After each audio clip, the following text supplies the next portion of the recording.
अस्सलाम वालेकुम मेरे भाइयों और बहन। कुछ कंपनी है ना और कुछ एम्प्लॉई या लेबर मजदूर लोग हैं या लेबर लोग हैं। तो गाइज अगर आप पढ़े लिखे हो तो आप खुद पढ़ सकते हो। इस अपडेट में बताया जा रहा है, इस खबर में जो बताया जा रहा है, क्योंकि सैलरी से रिलेटेड इतनी बड़ी अपडेट है, इतनी बड़ी खुशखबरी है कि आप भी सुनोगे तो बोलोगे कि हाँ, देर से आया दुरुस्त आया, ऐसा रूल आना चाहिए। 3 इंपॉर्टेंट अपडेट है, तीनों अपडेट के ऊपर आपसे बात करने वाला हूँ। 2-3 मिनट का वीडियो है, लास्ट तक जरूर देखना ताकि आपको पूरी जानकारी मिले। तो चलिए स्टार्ट करता हूँ, बताता हूँ अपडेट के बारे में। जो न्यूज आई है, जो खबर आई है, इस अपडेट में बताया जा रहा है, क्योंकि आप लोग भी, मैं बहुत बार वीडियो में बता चुका हूँ, और जो लोग यूएई के अंदर रह रहे हैं वो रियलिटी जानते हैं, बाखूबी जानते हैं कि यहाँ पे पहले के मुकाबले इतना महंगाई हो गई है कि जिसका कोई हिसाब नहीं। हर चीज़ का दाम बढ़ गया है। आप अगर टैक्सी से सफ़र करते हो उसका भी दाम बढ़ गया है, आप खाने पीने का सामान लेते हो उसका भी दाम बढ़ गया है, या फिर आप होटल में जाओ, कहीं पर भी जाओ, पहले के मुकाबले डबल महंगाई हो गई है। लेकिन जो कामगारों की, जो श्रमिक यहाँ पे आते हैं काम करने के लिए, 50-50 डिग्री में धूप में काम करते हैं, उसके बावजूद उनको सैलरी यही मिलती है 800-1000 दिरहम, इससे ज़्यादा नहीं मिलती है।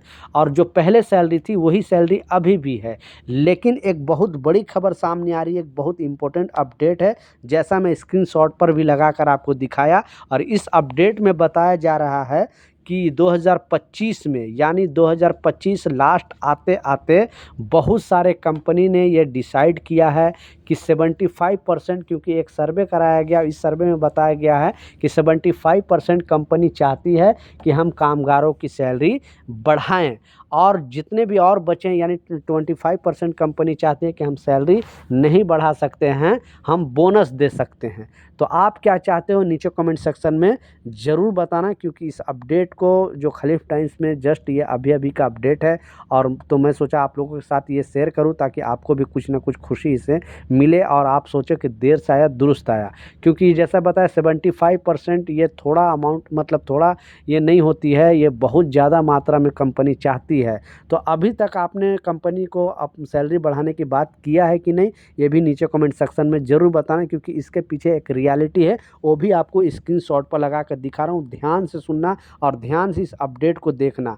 आप खुद अगर पढ़े हो तो आप खुद पढ़ सकते हो, क्योंकि उस पर भी ये डेटा दिया गया है, उस पर भी एक सर्वे कराया गया है। और इस सर्वे में जो बताया जा रहा है, जैसा आप देख सकते हो, एक तो न्यूज़ में तो बताया कि बहुत सारे कंपनी चाहती, यानी 75% कंपनी चाहती है आपको सैलरी बढ़ाना। लेकिन इसी बीच हो क्या रहा है, क्योंकि ये जो 2 सर्वे आए हैं, पहला सर्वे 75% सैलरी बढ़ाने के लिए लोग एग्री हैं, यानी कंपनी अरबाब एग्री है, और 25% जो कंपनी है वो कामगारों को सैलरी बढ़ाने के लिए एग्री नहीं है, उसके बदले उनको बोनस देना चाहती है। यानी आपको बोनस के तौर पे रूम रेंट कुछ बढ़ा के दे देगी, या खाने का जो सिस्टम है वो अगर 200 दे रही है तो 250 दे देगी, या 300 दिरहम दे देगी। इस तरह का कंपनी, जो बहुत सारे 25% कंपनी चाहती है। लेकिन इसी बीच ये अपडेट में, जैसा मैं स्क्रीनशॉट पर भी आपको लगा के दिखाया, और इसे ध्यान से सुनना है, क्योंकि ऐसे बहुत सारे जो कामगार हैं, क्योंकि ये तो कंपनी से सर्वे कराया गया, लेकिन फिर कामगारों से आखिर पूछा गया कि आप अपने जो कंपनी में है वो सैलरी के क्यों नहीं बात कर रहे हो। तो इस अपडेट में जो बताया जा रहा है, इस खबर में जो बताया जा रहा है, ध्यान से सुने। तो उन लोग का कहना है कि हम इसलिए कंपनी से बात नहीं कर रहे हैं कि कंपनी के पास दूसरा ऑप्शन है। यानी आप अगर 200 दिरहम बढ़ाने की बात कर देते हो तो फिर कंपनी हमें बोलती है कि ठीक है, मैं आपको वीज़ा नहीं लगाऊंगा, आपके बदले में दूसरे जो कामगार हैं, दूसरे जो श्रमिक है, उनको हायर कर लूँगा। क्योंकि यहाँ पे नो डाउट कंपटीशन बहुत ज़्यादा है। आप लोग भी अगर दुबई में रह रहे हो तो देखते होगे, मैं खुद यहाँ पर रियलिटी बता रहा हूँ, देख रहा हूँ। अगर कहीं पर भी 10 वैकेंसी निकलता है तो कम से कम 100 लोग अपना CV लेटर लेकर वहाँ पर पहुँच जाते हैं। और फिर पता चलता है कि जो कम सैलरी में अगर आप साइन कर दिए, यानी एग्रीमेंट साइन कर दिए, जो ऑफर लेटर दिया उस पर आप एग्री हो गए, तो कंपनी चाहती है कि हमें टैलेंटेड बंदे भी मिले और कम से कम सैलरी लेने के लिए एग्री हो, क्योंकि कंपटीशन वहाँ पे ज़्यादा बढ़ जाता है। इस वजह से इस सर्वे में बताया जा रहा है कि जो श्रमिक है और जो वहाँ पे काम करने वाले लोग हैं, वो कंपनी से बोल नहीं पा रहे हैं कि हमारी कंपनी सैलरी बढ़ा दो। कारण यही बताया गया क्योंकि वहाँ पे ऑलरेडी बहुत सारे लोग विजिट वीज़ा पे बैठे हुए हैं जॉब करने के लिए। जो आप 1000 दिरहम में या 1200 दिरहम में अगर काम कर रहे हो तो लोग फ्रेशर के तौर पे अगर वहाँ पे जो कामगार हैं वो 1000 दिरहम में यानी 800 दिरहम में भी काम करने के लिए रेडी हो जा रहे हैं। इस वजह से कामगार जो है कंपनी से नहीं बोल पा रही है, क्योंकि ये मैं नहीं बोल रहा हूँ, खलीफ टाइम्स में खुद ये आर्टिकल आया है, खलीफ टाइम्स खुद इसे पब्लिक किया है।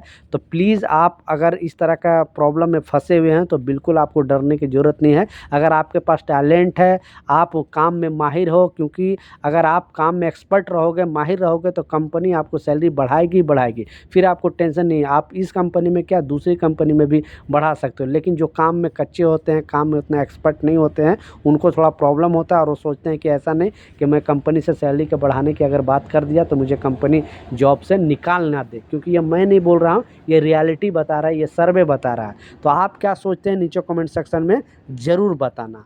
लास्ट जो सबसे इम्पोर्टेंट अपडेट है, और अगर आप यूएई के अंदर रह रहे हो तो ये जो मेरी बात से अगर आप सहमत हो तो नीचे कमेंट सेक्शन में ज़रूर बोलना कि मैं सच बोल रहा हूँ कि नहीं। क्योंकि मैं ऐसे ही नहीं बोल रहा हूँ, अपने लगभग 13 से 14 साल का एक्सपीरियंस में मैं बोल रहा हूँ। ऑलरेडी खुद 13 साल से मैं रह रहा हूँ, 13 साल कुछ महीने मुझे हो गए यहाँ पे यूएई के अंदर रहते हुए। तो जो मैं रियलिटी देख रहा हूँ वही जस्ट बता रहा हूँ, क्योंकि बहुत सारे लोग मुझसे, लाखों लोग जुड़े हुए हैं। इंडिया से भी वीडियो देखते हैं, नेपाल से, बांग्लादेश, पाकिस्तान, बहुत सारे जहाँ पे हिंदी उर्दू बोला जाता है, बहुत सारे लोग मुझे कमेंट करते रहते हैं कि वहाँ पे मुझे कंपनी कोई बोलती है कि मुझे 1000 दिरहम सैलरी दे रही है, कोई बोलती है कि मुझे 1200 दे रही है, कोई बोल रही है 1500 दे रही है। तो एग्जैक्टली यहाँ पे बताया जा रहा है कि अगर आप, मेरा मानना है, ये न्यूज़ नहीं है, ये रियलिटी नहीं है, जो मेरा थिंकिंग है, आप अगर सहमत हो गए तो नीचे कमेंट सेक्शन में ज़रूर बताना कि अगर आप यहाँ पे फ्रेशर हो और आप अगर कोई टेक्नीशियन हो, अगर आप हेल्पर हो तो आपको इतना सैलरी कोई भी कंपनी नहीं देगी।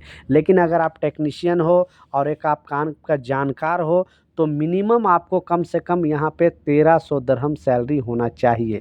वो भी बेसिक सैलरी आपको 1300 दिरहम होना चाहिए, तब आप कुछ पैसे बचा सकते हो। उसके बदला आपको अगर कंपनी खाना दे रही है, जो कंपनी, बड़े बड़े कंपनी क्या करती है कि खाना प्रोवाइड कराती है, तो नो प्रॉब्लम, आप 1300 सैलरी में काम कर सकते हो। लेकिन जो कंपनी अगर खाना नहीं दे रही है तो मिनिमम आपको 300 दिरहम तो मिलना ही चाहिए, क्योंकि 300 दिरहम से कम अगर आपको खाने का पैसा मिलेगा तो फिर जो आपकी सैलरी है उससे जाएगा। क्योंकि लगभग आप टोटल खर्च मिला लो, कितना भी लोग अगर कंजूसी कर ले तो यहाँ पे 400 दिरहम खर्च खाना पीना का जो भी है आता ही आता है। अच्छे से अगर खाओगे पियोगे, इंटरनेट वगैरह अच्छे चलाओगे तो 500 दिरहम आपको जाना ही जाना है। उसके बदला डेली का आपको 2 घंटा ओवर टाइम चाहिए। अगर डेली का 2 घंटा अगर ओवर टाइम है, यानी आपकी बेसिक सैलरी 1300 दिरहम होना चाहिए, खाने का आपको 300 दिरहम होना चाहिए, और डेली का 2 घंटा आपको अगर ओवर टाइम है, तब तो यहाँ पे कुछ आप पैसे बचा सकते हो। लेकिन अगर इससे कम सैलरी है तो आप यहाँ पे ज़्यादा पैसे नहीं बचा पाओगे, जो मैं रियलिटी बता रहा हूँ। तो अगर आप दुबई से या यूएई के किसी भी स्टेट से वीडियो देख रहे हो तो रियलिटी ज़रूर बताएं, जो मैं बताया हूँ सच है या झूठ है, ताकि जो लोग इंडिया, पाकिस्तान, बांग्लादेश, नेपाल में बैठे बैठे लोग हैं उनको रियलिटी पता चले कि हाँ ये शख्स सच बता रहा है। मिनिमम सैलरी इतना होना चाहिए, इससे कम होगा तो आप ज़्यादा यहाँ पे नहीं बचा सकते हो। तो ये कुछ अपडेट था, कुछ जानकारी था, मैं सोचा आप लोग के साथ शेयर करूँ। कुछ कन्फ्यूजन है, कुछ सवाल है, नीचे कमेंट सेक्शन में ज़रूर लिखें, मैं ज़रूर आपको रिप्लाई करूँगा। मिलता हूँ नए अपडेट के साथ, नई जानकारी के साथ। जब तक जय हिंद।